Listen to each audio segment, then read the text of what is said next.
Hello everyone! So I am here today to talk about a subject that is very important to us as authors, also really important just I think as if you're a reader or love to read. This is a little bit of education for you about book review etiquette. So these are, I just want to preface this with these are my own thoughts and my own things that I've learned and gleaned from research and from experience. And also I just wanted to let you know that some of these things, like guidelines that I might have come up with, are not just my guidelines. I'll mention if they're from someone else important, but like they're things that like Goodreads or Amazon has actually put in place as to what certain things mean and what proper etiquette is. So before we get started, I just thought I would tell you a little bit about what it's like as an author. As an author, we pour our heart and soul into our books, and a lot of times they are an extension of us. I know for me personally, my books have been very,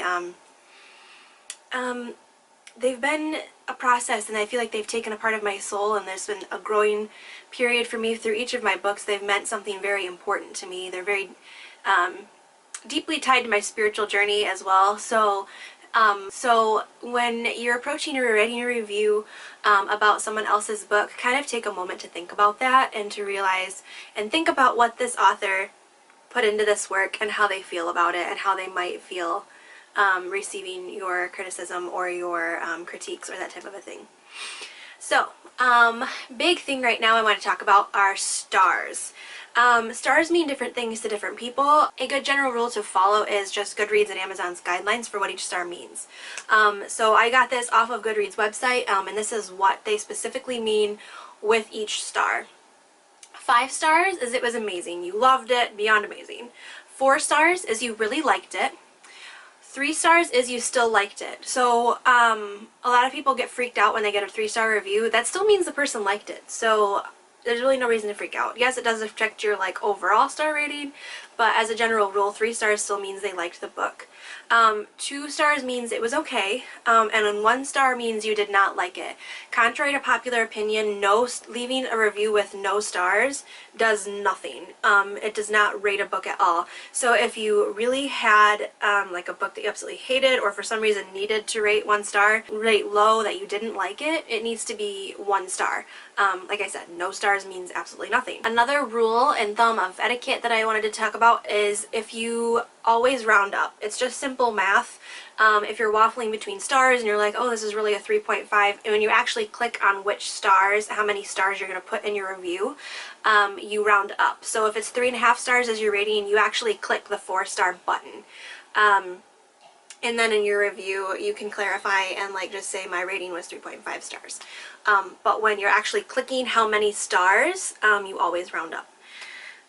Never round down. So that's like a good, like I said, 5th grade math. If it's 0.5 or higher, always round up. Next thing I want to talk about is you never have an excuse to be nasty. Even if somebody wrote a book about something that you absolutely, belief-wise, you can't at all abide, you still have no reason to be nasty. God's word is very specifically clear about speaking the truth in love. And not just speaking the truth in love, but being kind and loving towards others, even though we don't agree with them, even though we might not dislike them as people, or what have you, which that shouldn't be the case either, but nonetheless, be loving and kind with your words, regardless of what you think of this author or this book. And again, keep in mind that this author is a real person. Whether they were traditionally published, indie published, you know, whether they did it out of their garage, this person is a real human being. They have mothers and brothers. Think of them as if your mom or dad wrote a book, or as if your sibling had written a book, or as if a good friend of yours had written a book. This is a real human being with a real face and a real heart and real heartstrings attached to their book. So remember that when you write a review.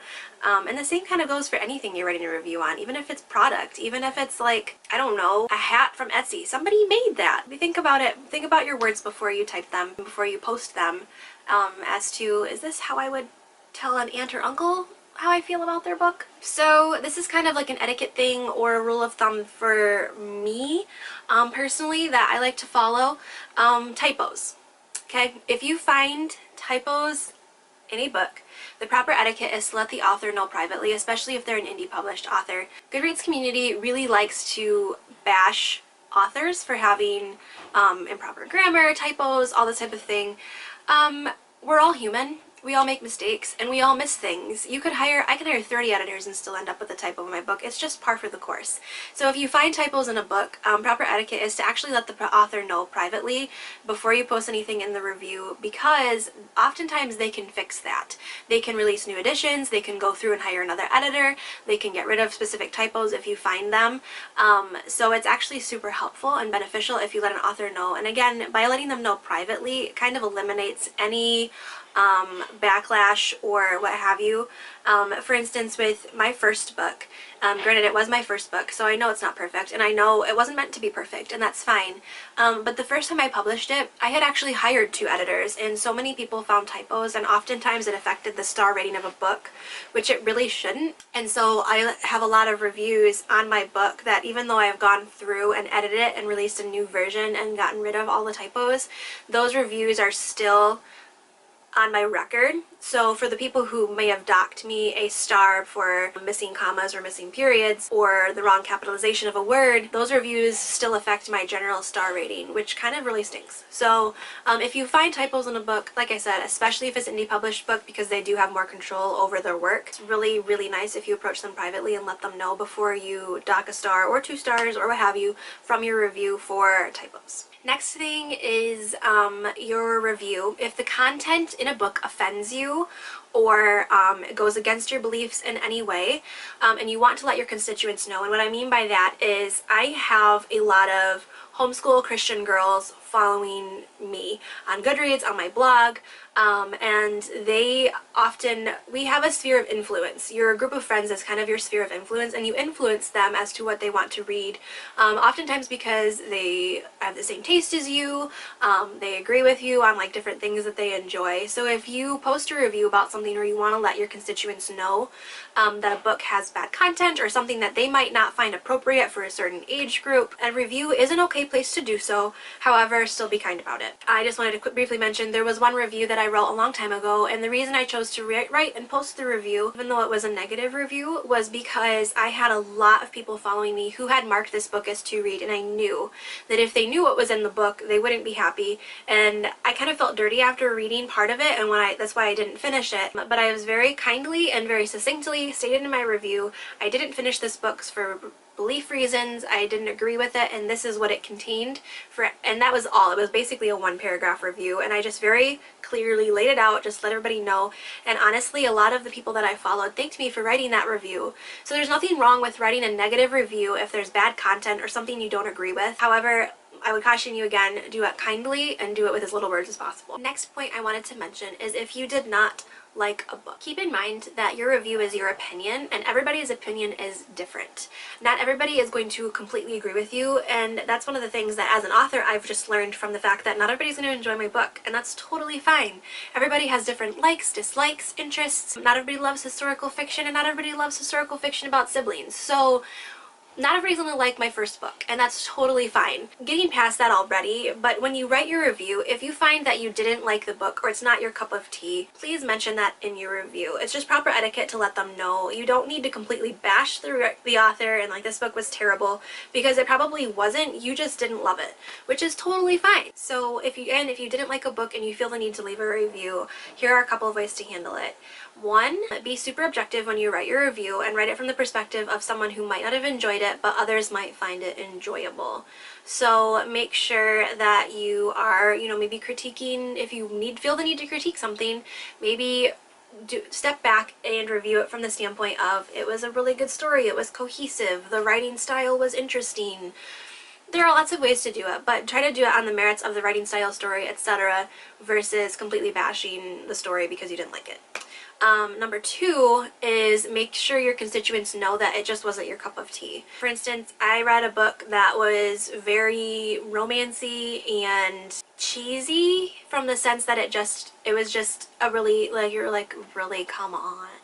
I'm not gonna name what the book was, but I read a book like that and I didn't enjoy it. It was not my cup of tea or my style at all. And in my review, I just let them know that. I was like, just so everybody knows, this book is probably enjoyable if you like romance, cheesy fiction, or I didn't say cheesy, but like if you enjoy romance and that type of a thing. So I did leave it open for people who might enjoy the book.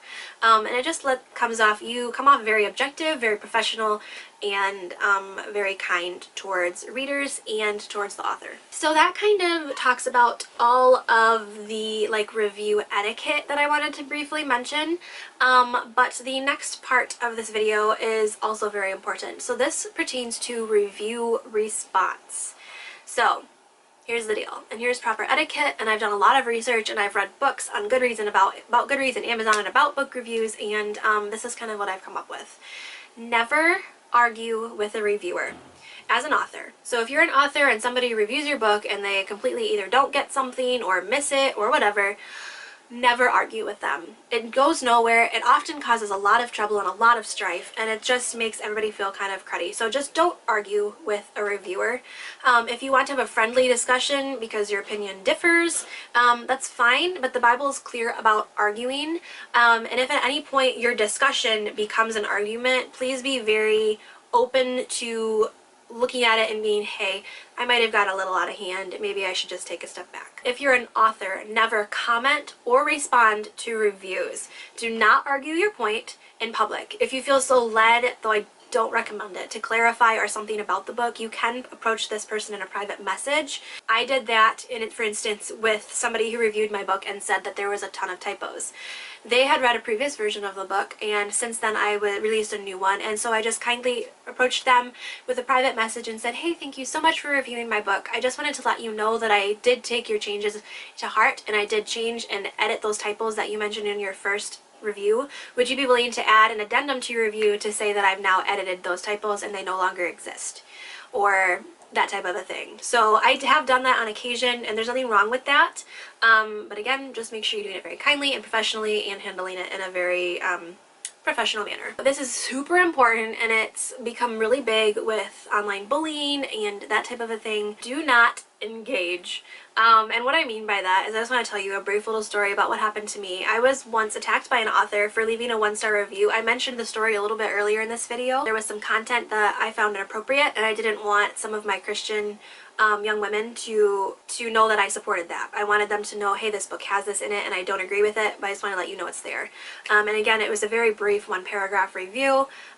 There was nothing unkind or in any way an attack on the author, and I made sure also this tip is going to be completely unorganized and out of where it should be, but if you're feeling if you're questioning like a certain review or a certain rating, it's always great to get feedback. If you have friends that you trust or family members, I have no shame in saying that I have let my parents read certain reviews of mine before.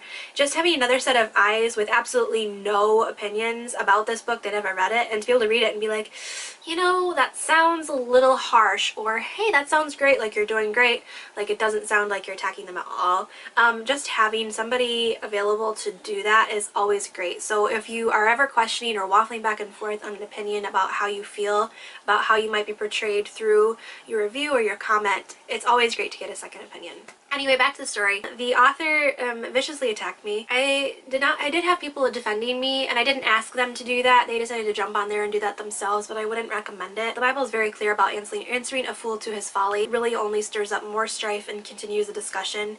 I never said a word, but he completely slammed me. He swore at me, cussed me out. He also made some very unpleasant and derogatory remarks about my lifestyle, my purity, and that type of thing, and it was just very inappropriate and none of his business, and I felt slimed afterwards, and it's like the worst feeling in the world. I honestly, and I know there was a lot, like it was a spiritual attack in a certain sense, but I felt slimed and gross afterwards, and it was just so not fun. So what to do in that instance? Again, do not engage. If you're being slimed or slammed or attacked in any way, do not engage with them. There are proper channels to go through. So some things that you can do is approach the Goodreads or Amazon community and just reach out, screenshot everything. Documentation is really important so that it's not like my word against theirs. Screenshot everything and feel free to send that to Goodreads support. They will look into it. Also, you can flag comments that are inappropriate, which I did, and numerous people who were supporting me got on and started flagging comments. But then the other thing that I chose to do, and you can kind of pray about this and see like what your decision in this matter is, I chose not to delete. I deleted his comments that had swearing and like inappropriate language in it, but I left his other comments up because honestly, in a sense, he was shooting himself in the foot and kind of revealing to his constituents who he really was by acting in a very unprofessional and unkind manner towards a defenseless girl. Like I said, I deleted the comments with swearing, and I pray about what your decision is going to be about whether you might leave comments like that up or not. But also something to consider is this is your internet space. I take that responsibility very seriously, and I do so on my blog, my YouTube channel, on anything else. If there's inappropriate comments or unkind language, I retain the right to delete that comment. This is my internet space, and I choose to keep it as clean and as friendly as possible. So that's just my personal decision, and I feel that responsibility strongly. Just on that note, Goodreads themselves strongly encourages authors not to respond to reviews, positively or negatively. Even if somebody left you a nice review, or even just left any review. I've known authors before who have actually personally commented and thanked every single reviewer for reviewing their book. First of all, that comes across a little desperate, but second of all, it's just not professional. So I would strongly encourage you, along with Goodreads, not to respond to any reviews on your books. So yeah, it's just honestly professional not to say anything in response to a review. This has been a really long video. I hope I covered everything that I wanted to, and I hope that this video helps you in some way with figuring out how to review books, how to respond to reviews, and just like what the proper etiquette and the proper way to handle certain things that happen on the internet. The internet is a scary place, so I would caution you, always be careful. Always have someone who you trust in your corner, who you can always go to if you have any questions, and always be open to the Holy Spirit and trusting that He will guide you in a specific way that you should handle something. And I also wanted, in a bit of brief encouragement in the end here, if you are under some sort of attack by cyberbullies or being maliciously maligned on the internet, please don't hide it, and please don't do nothing. There are so many things that you can do. Reach out for help, ask for support, but more importantly, please approach moderators to let them know that this issue is going on. So I hope you enjoyed this video. If you want to see more like it, or you enjoy getting to know me a little bit more, you can give it a thumbs up. Also subscribe below if you want to see more videos like this and just other lifestyle things here on YouTube. Hope you have a wonderful day. God bless. Bye.